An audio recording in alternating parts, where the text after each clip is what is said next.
So how does a stock that's been trading in the single-digit price range for most of the year last year increase by nearly 300%? LEX18's Michael Burke takes us back to economics class to help explain this remarkable surge for GameStop.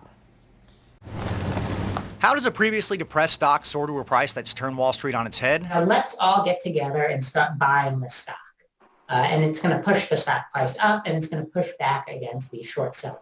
Okay, so who are those short sellers? And why are they so concerned about the little guy making a few bucks? They borrow the shares with the promise to pay them back later.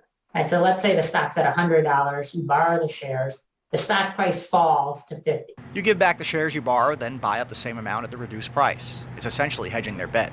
That's why they call them hedge funds. Problem is, there was no way to hedge against this. They've pushed the stock price from around $4 a year ago to over $300 today. Price manipulation on such a massive level that some of the brokerage houses stepped in yesterday to halt buy orders. Robinhood, the online broker, and others angered many who complained of a system rigged for the wealthy. Because hedge funds who use different brokerages were free to buy and sell as much as they wanted, whereas retail investors were constrained. Dr. Russell doesn't think it's fair for a brokerage to determine when a price is too high to buy.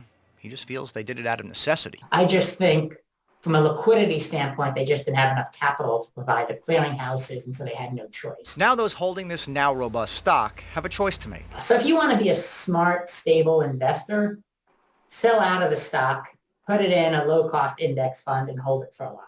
Call that a few shares worth of advice. In Lexington, Michael Burke, LEX 18 News.